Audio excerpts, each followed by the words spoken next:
जय श्री कृष्णा दोस्तों, राधे राधे। आषाढ़ मास में आएंगे 5 बड़े व्रत। देवस्यानी एकादशी कब है? वैकल्पिक आषाढ़ के 5 सबसे बड़े व्रत जान ले पूरी लिस्ट। क्या आप जानते हैं कि आषाढ़ मास को भगवान विष्णु का अत्यंत प्रिय महीना माना जाता है? इसी पवित्र मास में देवस्यानी एकादशी आती है, जिसके साथ चतुर्मास का आरंभ होता है। इसके अलावा इस महीने में कई ऐसे व्रत और पर्व आते हैं जो सुख, समृद्धि और आध्यात्मिक उन्नति के लिए बेहद महत्वपूर्ण माने गए हैं। तो आखिर आषाढ़ मास में कौन से 5 बड़े व्रत त्योहार पड़ रहे हैं? देवस्यानी एकादशी कब है और इनका धार्मिक महत्व क्या है? वीडियो को अंत तक जरूर देखें, क्योंकि आखिर में आपको एक ऐसा सरल उपाय भी बताऊंगी जिससे आषाढ़ मास में करने से भगवान विष्णु और माता लक्ष्मी की कृपा प्राप्त होने की मान्यता है। नमस्कार दोस्तों, मैं हूँ तृप्ति गुप्ता। स्वागत करती हूँ आपका आपके ही चैनल पर। कल से आषाढ़ महीना प्रारंभ हो गया है। 30 जून 2026 मंगलवार को आषाढ़ कृष्ण प्रतिपदा तिथि थी। यह महीना हिंदू धर्म में विशेष है, क्योंकि इसी महीने की एकादशी तिथि से भगवान विष्णु का शयन प्रारंभ होता है, जो 4 महीने तक चलता है, जिसे चतुर्मास कहते हैं। इसके अलावा आषाढ़ महीने में ही गुरु पूर्णिमा समेत कई अहम व्रत त्योहार भी पड़ते हैं। आषाढ़ महीने के पहले दिन ब्रह्म योग और इंद्र योग बन रहा है। साथ ही पूर्वा साढ़ा नक्षत्र रहेगा। आषाढ़ महीना आज से शुरू हो गया है। इस महीने में देवस्यानी एकादशी समेत 5 बड़े व्रत त्योहार मनाए जाएंगे, जिसमें पूरी की रथ यात्रा और देवस्यानी एकादशी शामिल है। हिंदू कैलेंडर का चौथा महीना आषाढ़ 30 जून 2026 मंगलवार यानी कल शुरू हो गया है। आषाढ़ महीना 29 जुलाई 2026 तक चलेगा।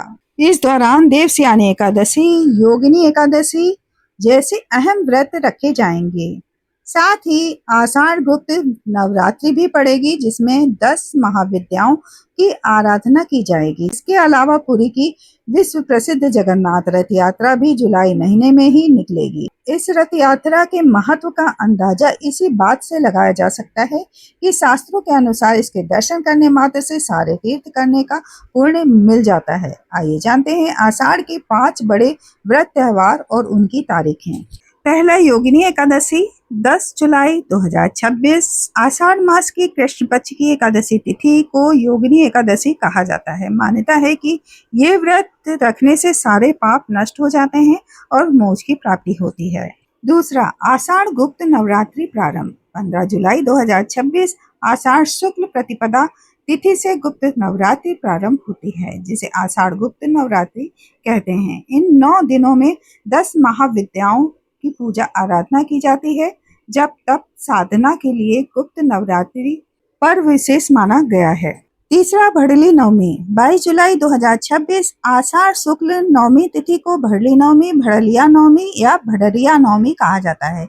ये साल के 3 अबुझ मुहूर्त में से एक होता है, यानी कि इस दिन बिना मुहूर्त निकाले विवाह, गृह प्रवेश, मुंडन, जनेऊ, नए काम की शुरुआत जैसे शुभ एवं मांगलिक कार्य किए जा सकते हैं। लेकिन इस साल भड़ली नवमी के समय गुरु तारा अस्त रहने से कोई शुभ कार्य नहीं हो सकेंगे। आमतौर पर चतुर्मास प्रारंभ होने से पहले ये आखिरी शुभ मुहूर्त होता है।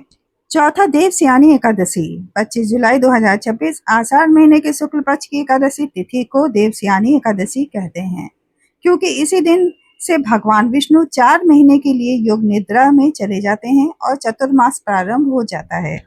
पांचवा, गुरु पूर्णिमा 29 जुलाई 2026। आषाढ़ महीने का आखिरी दिन यानी कि पूर्णिमा तिथि को गुरु पूर्णिमा पर्व मनाया जाता है। गुरुओं के प्रति आदर सम्मान करने के इस पर्व का हिंदू धर्म में बड़ा महत्व है। 16 जुलाई से पुरी रथ यात्रा। आषाढ़ शुक्ल द्वितीया तिथि से ओडिशा के पुरी में स्थित भगवान जगन्नाथ मंदिर में रथ यात्रा निकलती है, जिसमें लाखों श्रद्धालु महाप्रभु जगन्नाथ और उनके भाई बलभद्र और बहन सुभद्रा के रथ खींचने और दर्शन करने के लिए आते हैं। इस साल ये रथ यात्रा 16 जुलाई को निकलेगी। इस दिन भगवान जगन्नाथ गुंडीचा मंदिर जाते हैं और फिर 9 दिन वहीं विश्राम करते हैं। इस महीने में भगवान विष्णु और माँ लक्ष्मी की पूजा करना विशेष फलदायी माना गया है। हिंदू धर्म शास्त्रों के अनुसार भगवान विष्णु को तुलसी बेहद प्रिय है, इसलिए उनकी कृपा पाने के लिए तुलसी पूजा करना आसान तरीका है। खास तौर पर यदि आषाढ़ महीने में तुलसी पूजा की जाए तो कुछ खास उपाय किए जाएं तो बहुत लाभ होता है। घर में खुशहाली आती है, आर्थिक तंगी दूर होती है, नेगेटिविटी खत्म होती है। यदि घर में झगड़े हो रहे हों, तंगी हो, तो ये उपाय आजमाए जा सकते हैं।